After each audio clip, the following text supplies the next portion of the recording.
What's up, good people? It's your girl Kim, your resident D.I.tryer of all the DIYs and genuine lifestyling guru, self-proclaimed, of course. In today's video, I'll be sharing how I built this desk that I am practicing sitting at and trying to get a feel of the height and the length that I want. Now, initially, I was not going to share this video, which is why you will be seeing it in different views. But I'm hoping that my D.I.trY journey will be inspiration for someone else, especially my single parents. It has been a wonderful stress reliever for me. So let's get into it. So let's turn the page here and get into first finding the studs in the wall where I will need to place the screws in order to place the frame of my desk. This turned out to be a little trickier than what I thought, even with my handy dandy stud finder, because it seemed like I was picking up the stud and then other times it seemed like I wasn't. So this ended up taking me a little longer than what I planned for it to take, but it was a necessary evil.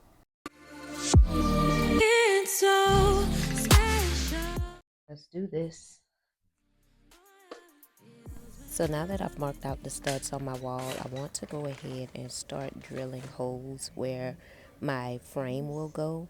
I've already measured everything, so I have a good sense of where the hole needs to be drilled, and right now that's what I'm doing.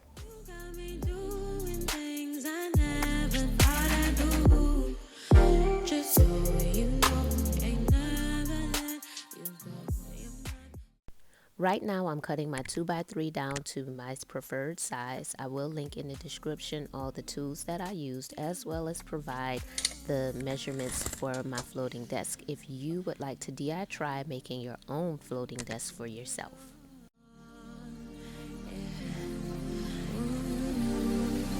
You're mine for sure.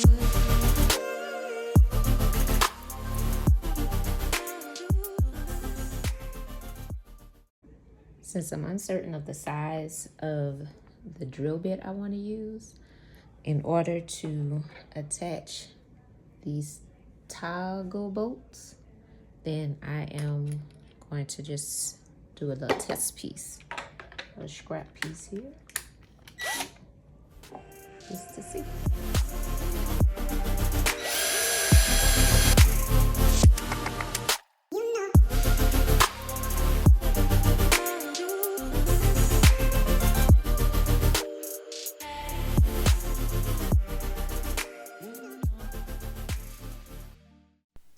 For me, this is what D.I.trY is all about. It's about trial and error and just learning as you go. Oftentimes, when people are looking at these YouTube creators who are DIYing things, it seems like they just know how to do things. But I assure you, a lot of times they have either practiced doing it before they video it, or they just genuinely know. So I don't want to discredit anyone who actually knows what the heck they're doing, but I'm going to tell you now, I do not know what I'm doing, and very often I am learning on the fly. Before I can place the toggle bolts into the wall, I need to have the frame of the desk put together.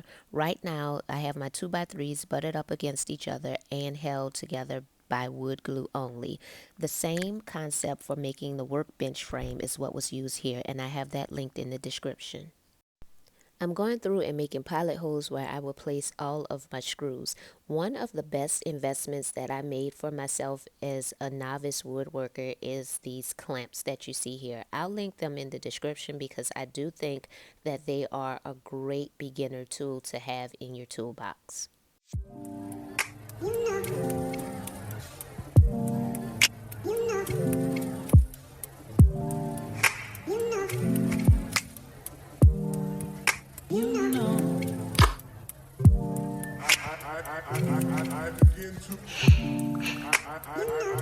I begin to.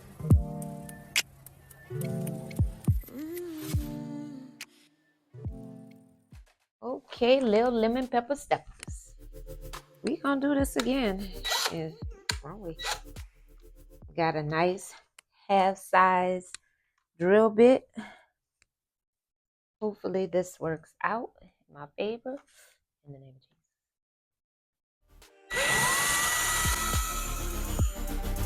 Okay. All right. Glad there wasn't an eyeball back there peeking at me. Now let's boop,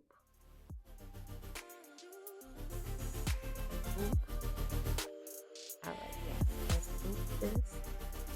Is it just me, or does anyone else have to make sounds to know that you're on the right track? For me, it's a boop. I got a boop and then that's how I know I'm doing it right because the boops add up.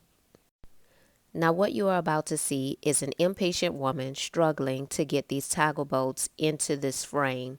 I simply had to wait for my daughter to come home from school, but of course, I did not want to wait. I thought that I could use a previously built shelf in order to provide the stability that I needed, but I was sadly mistaken.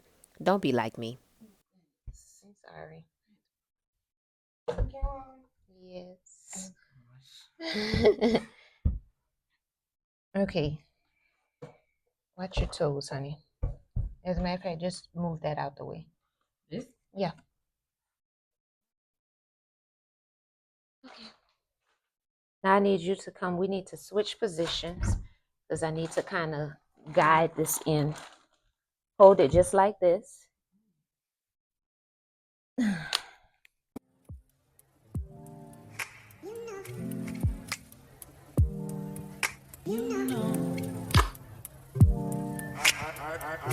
I begin to.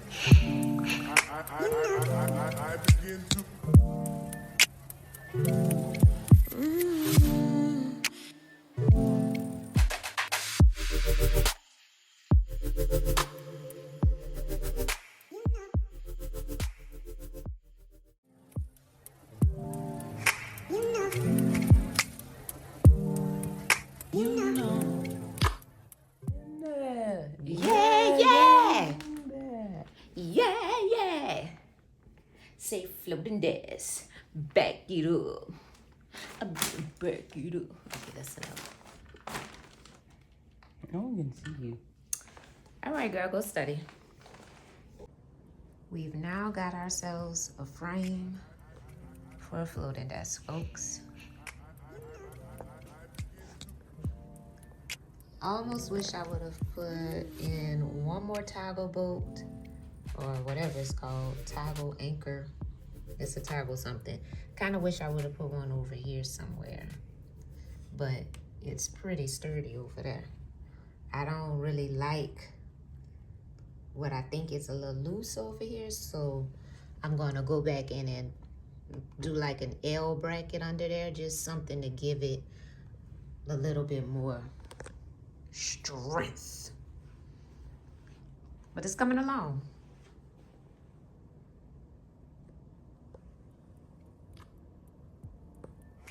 Now that we have the floating desk frame secured, let's go ahead and get into the shenanigans of me measuring this piece of plywood without actually using measuring tape. As you may have seen when I made the picture frame for my abstract art, which I'll link in the description, you will know that tape measures and we have a love-hate relationship.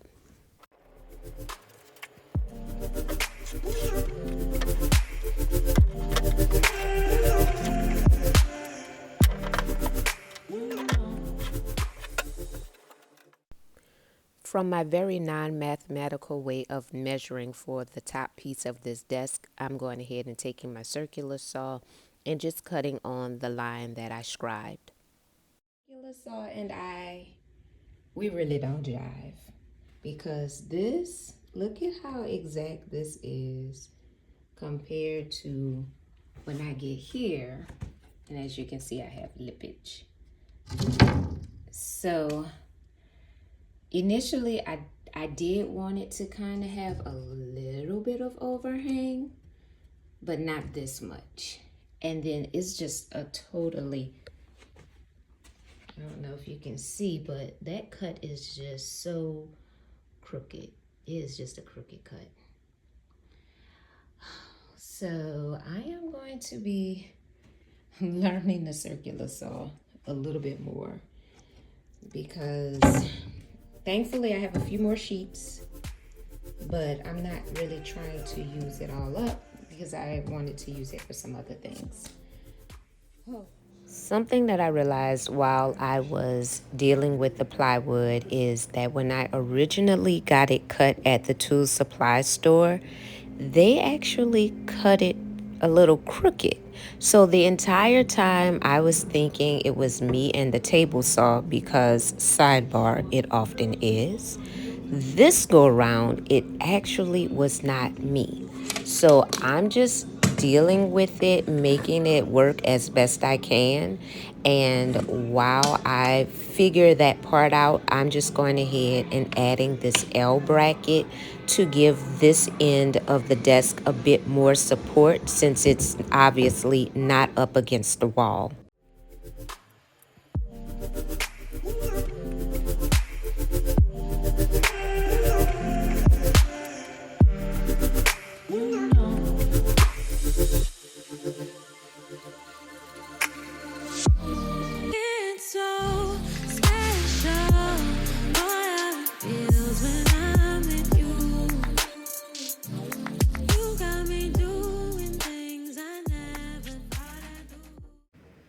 I did cut a side of, I believe it's a 1x4 that I used. I'll double check and make sure that I have the correct board usage in the description.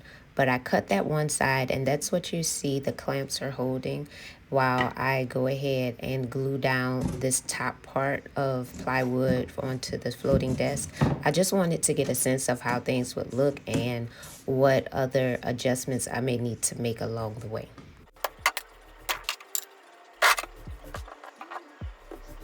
I'm using wood glue and my trusty clamps as well as some of my workout materials in order to keep this top part of the plywood down. But I'm still going to use a nail gun to nail in some of the ends.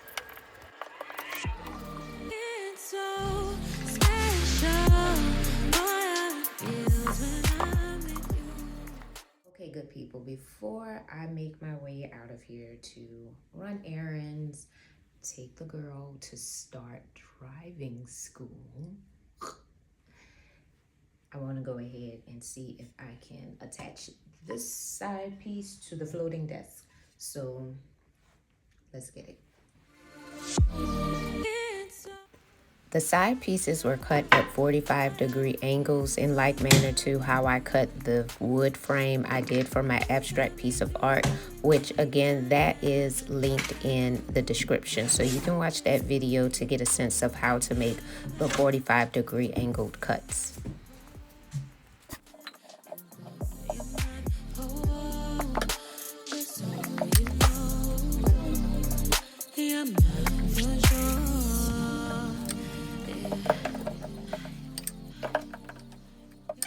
The sides, I want to kind of sand this edge down a bit more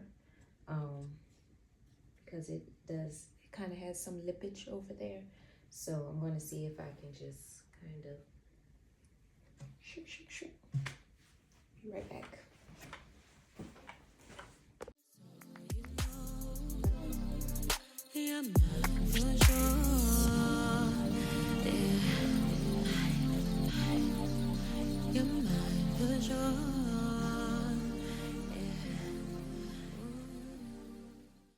All right, good people. So right now I'm just finagling a bit with the piece of plywood that I have. Come to find out, it was actually cut crooked at the store because I had them to cut it down in order to fit in my car.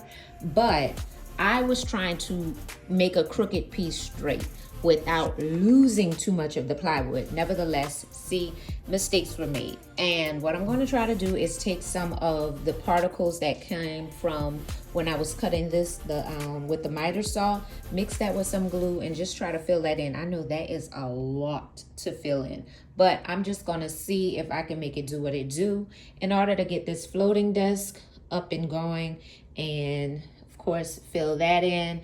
And then I gotta get my sanctuary back because the sanctuary ain't sanctuarying. Okay, so want to get the floating desk going, and then Just cross your fingers and hope for the best for me.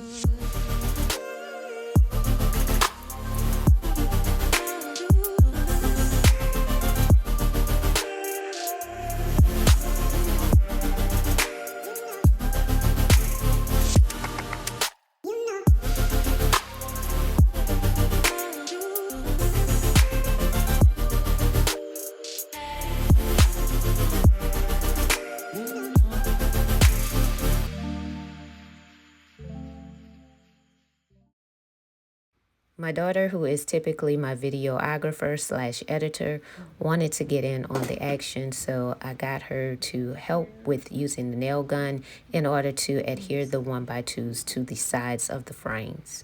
Right here. Come over. Hold it a little straight. Okay. Okay, you gotta push it in. Oh. There you go. I love moments like these because not only are they teaching moments, but it's also an opportunity for me to spend quality time with my teeny bopper.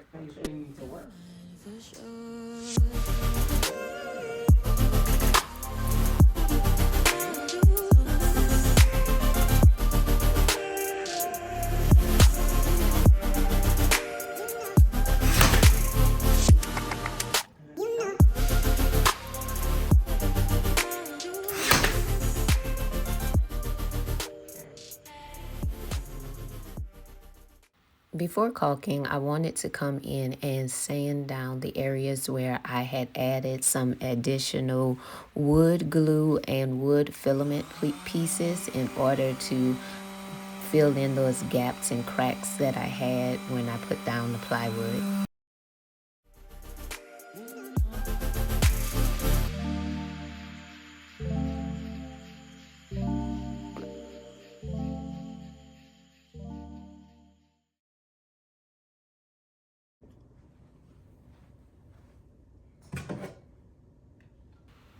Now it's time to caulk.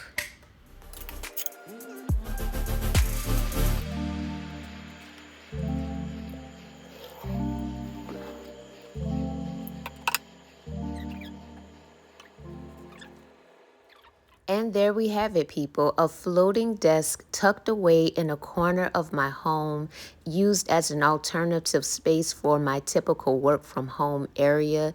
It's open, it's well lit, it's airy, and it's just a change of venue.